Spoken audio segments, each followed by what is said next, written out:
Nous sommes le mercredi 12 mars 2014. Bonjour, bonsoir à tous. Bienvenue dans ce journal. Pulsation l'essentiel de l'actualité de la journée. La conférence épiscopale annonce une rencontre ce jeudi 13 et vendredi 14 mars entre l'exécutif et le Parlement à l'hôtel El Rancho dans le cadre de la poursuite du dialogue politique, des discussions qui pourraient déboucher sur la signature de l'accord final, a indiqué le porte-parole de la médiation de la CEH, Monseigneur Patrick Harris. Au menu de ces pourparlers, le suivi des résolutions adoptées au Sénat, les propositions de loi déposées au Parlement par l'exécutif et qui n'ont pas encore été approuvées, ainsi que le budget. Le président du Sénat, de Sotti Modera, confirme le déroulement de la rencontre alors que le sénateur Franky Exius exprime son scepticisme. Le chef de l'État doit prouver sa bonne foi et mettre le record en confiance, a indiqué le président de la commission justice et sécurité du Sénat. Les résultats de l'autopsie du magistrat Jean-Serge Joseph ont été rendus publics mardi. 7 mois après sa mort, la cause probable du décès est une hémorragie cérébrale, a conclu le coroner Jean Brochu selon la presse canadienne. Le juge Jean-Serge Joseph est décédé le samedi 13 juillet 2013 à l'hôpital Bernard-Meuse suite à un accident vasculaire cérébral. Le magistrat était en charge du dossier de corruption présumé impliquant des membres de la famille présidentielle. Dans l'actualité internationale, une explosion a provoqué ce mercredi l'effondrement de 2 immeubles de 5 étages dans le quartier de Harlem à New York. Au moins 2 morts et 18 blessés. L'accident est dû à une fuite de gaz, selon le maire Bill de Blasio. Le PSG et Barcelone se sont qualifiés ce mercredi pour les quarts de finale de la Ligue des Champions. Les Parisiens se sont imposés 2-1 face au Bayer Leverkusen. Les Blaugrana ont dominé sur le même score Manchester City.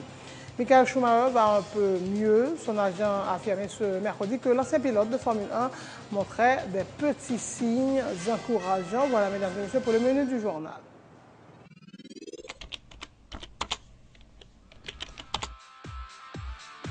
Bienvenue à cette édition d'Information Pulsation, l'essentiel de l'actualité de la journée. Merci de votre fidélité. Bienvenue dans ce premier numéro de Pulsation Week-end.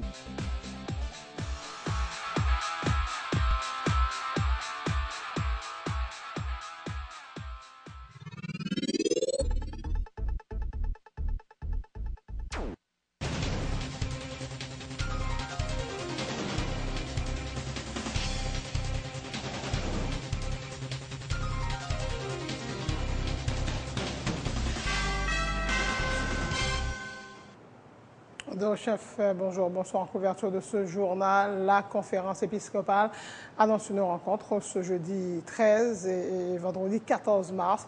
Une rencontre entre l'exécutif et le Parlement, toujours à l'hôtel El Rancho, dans le cadre de la poursuite du dialogue politique. Des discussions qui pourraient déboucher sur la signature de l'accord final, a indiqué le porte-parole de la médiation de la CEH, Monseigneur Patrick Harris, soulignant que plusieurs points seront abordés lors de ces pourparlers, tels le suivi des résolutions adoptées au Sénat, les propositions de loi déposées au Parlement par l'exécutif et qui n'ont pas encore été approuvées, ainsi que la question du budget.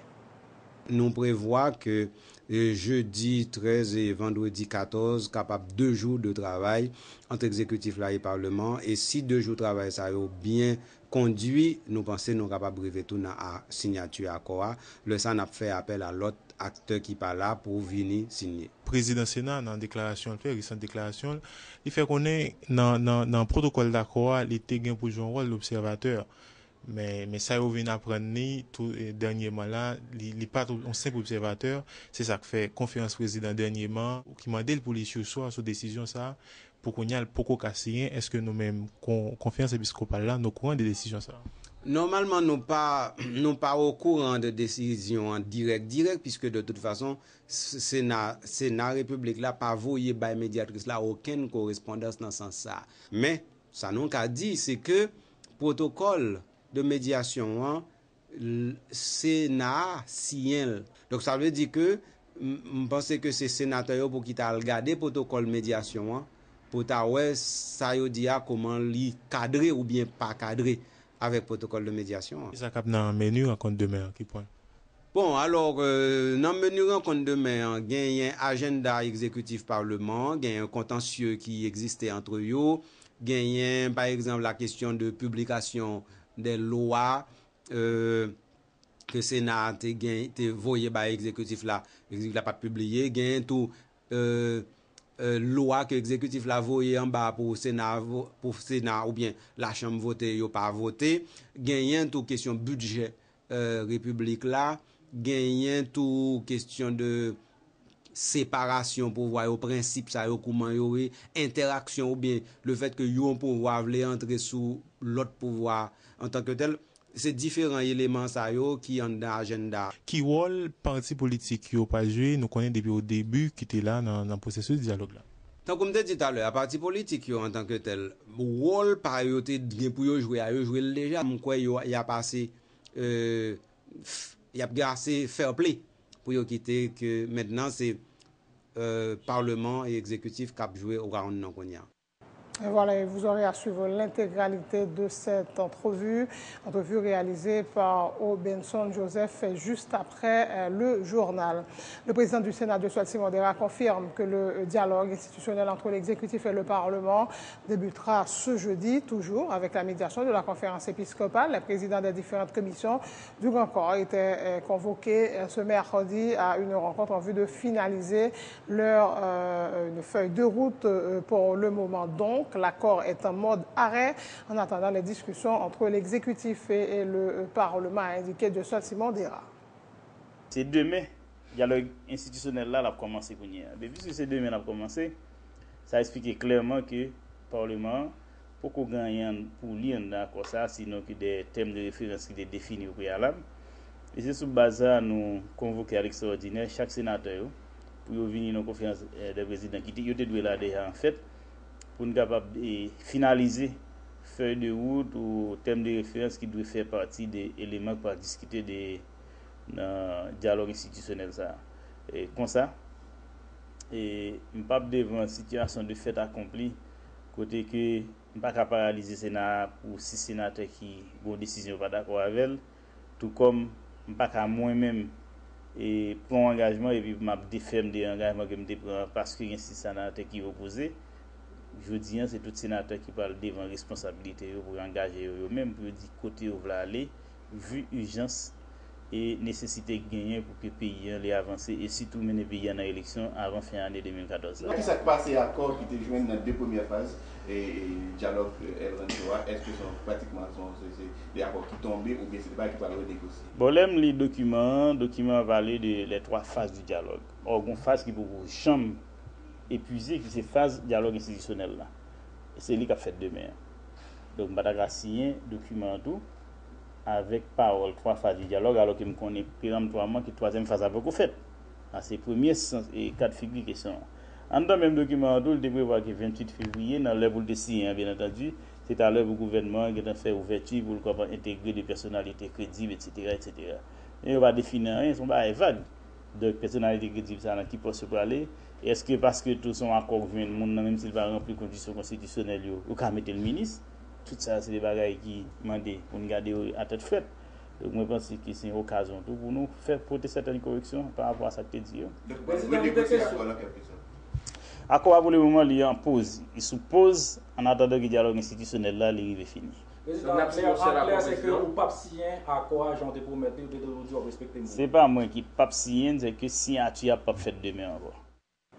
Et voilà, le président de la commission de justice du Grand Corps, Pierre-Francky Exius, n'est pas convaincu que la rencontre annoncée par le porte-parole de la médiation et également le président du Sénat aura effectivement lieu. En tout cas, la libération des prisonniers politiques est l'une des conditions préalables au pourparler avec l'exécutif, a indiqué le parlementaire qui demande au chef de l'État de prouver sa bonne foi et de mettre le Sénat en confiance.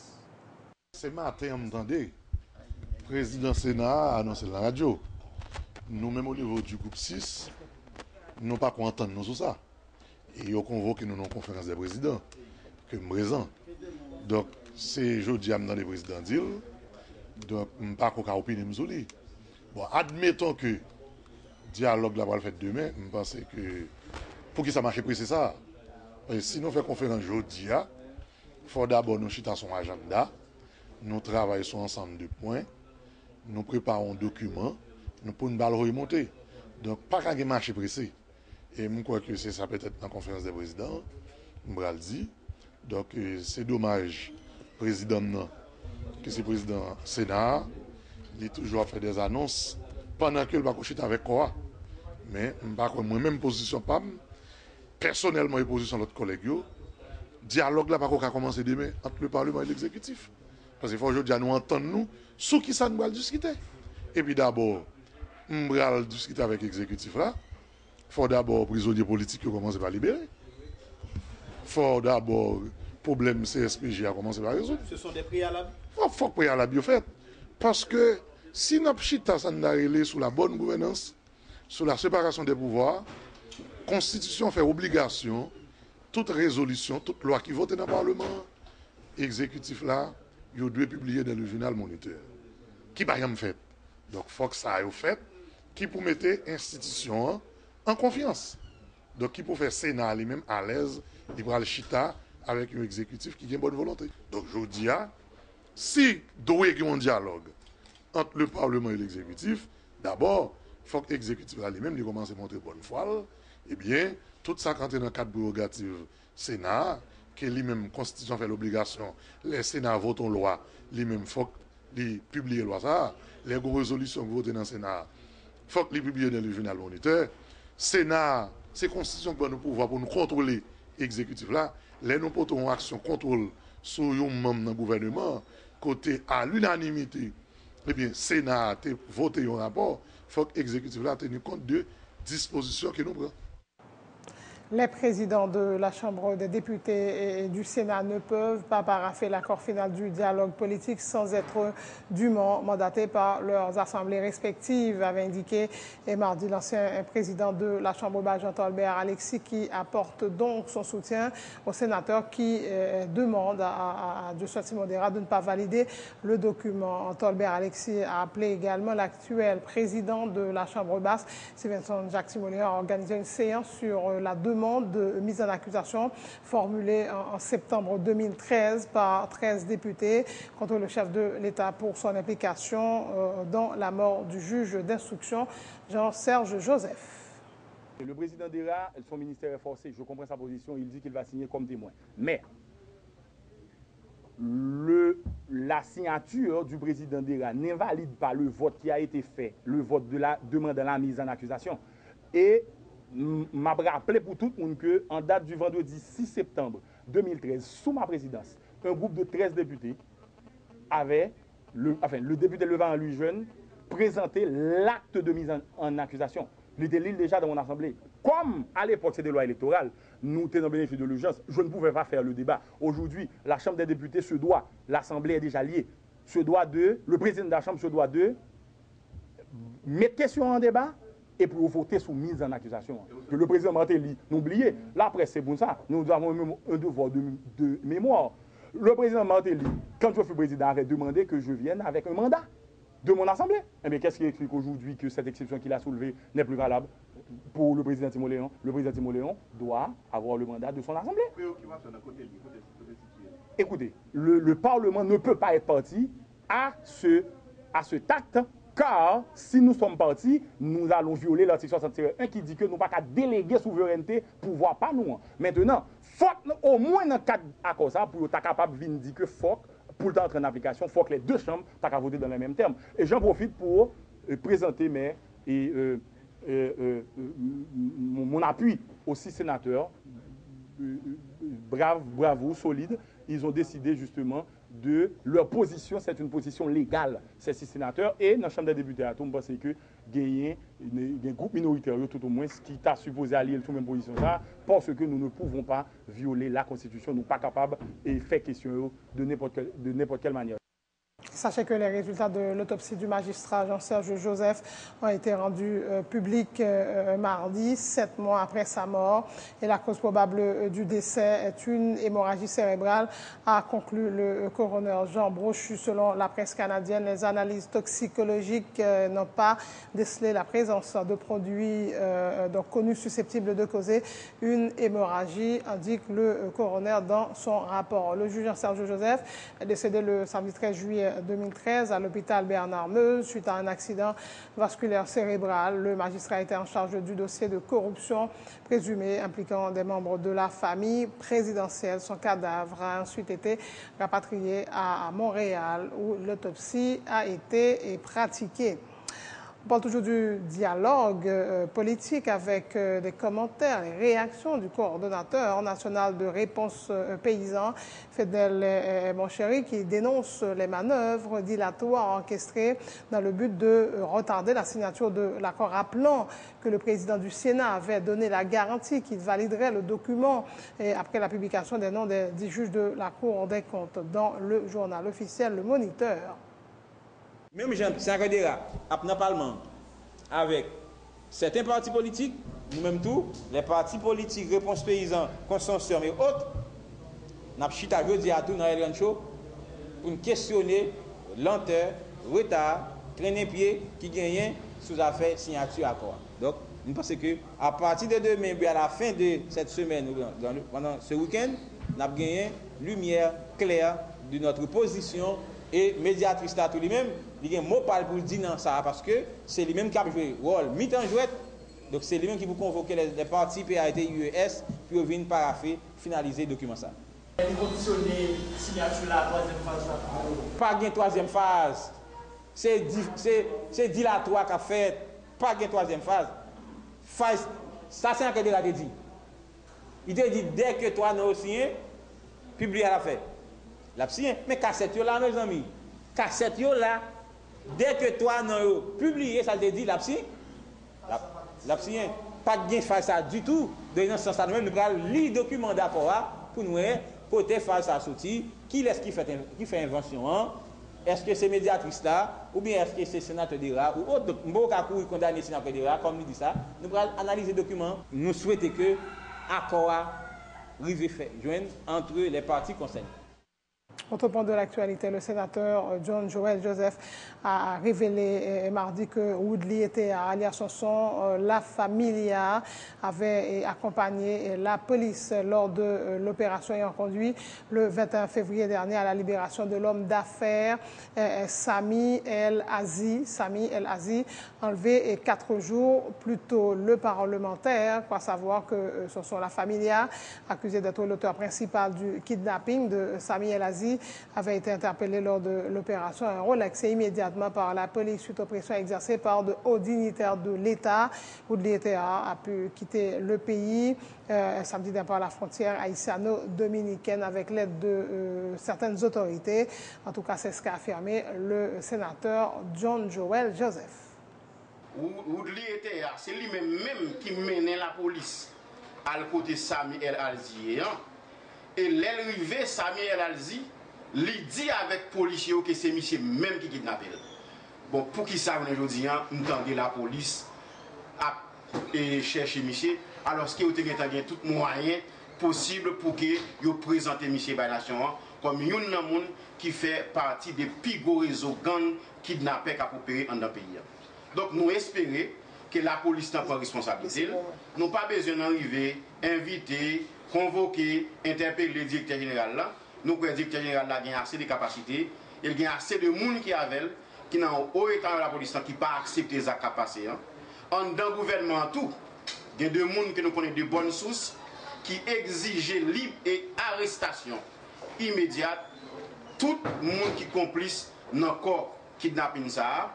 Et nous ne souhaitons que ça qui a passé là, il déstabilise le pouvoir de la tête aux pieds.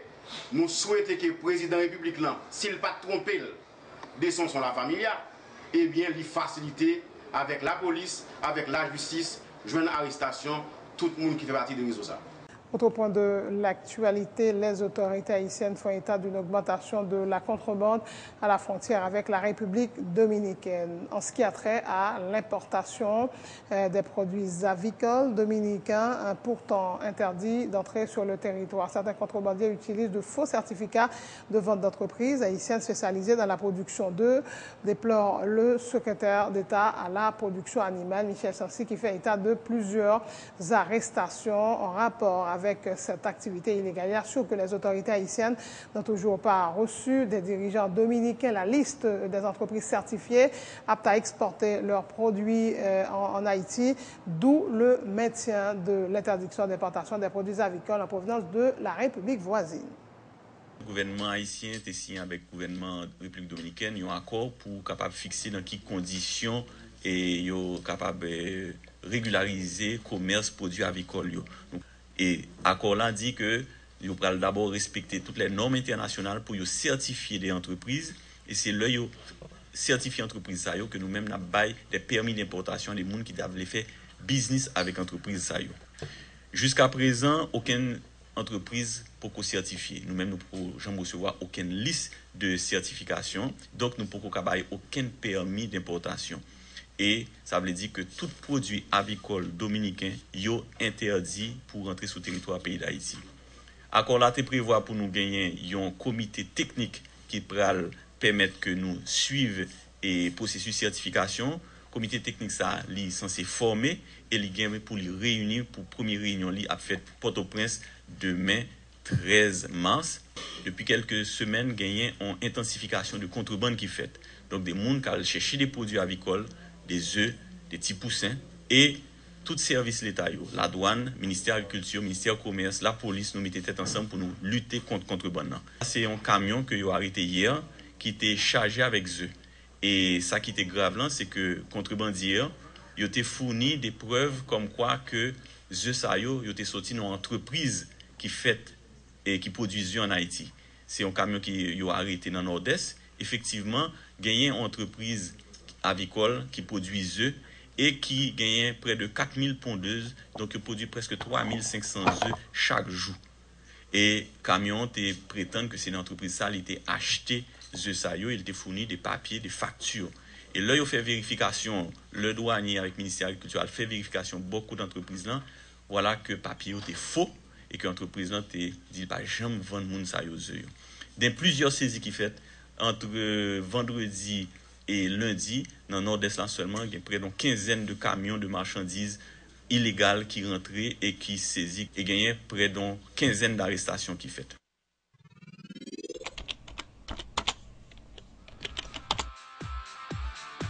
Bienvenue à cette édition d'Information Pulsation, l'essentiel de l'actualité de la journée. Merci de votre fidélité.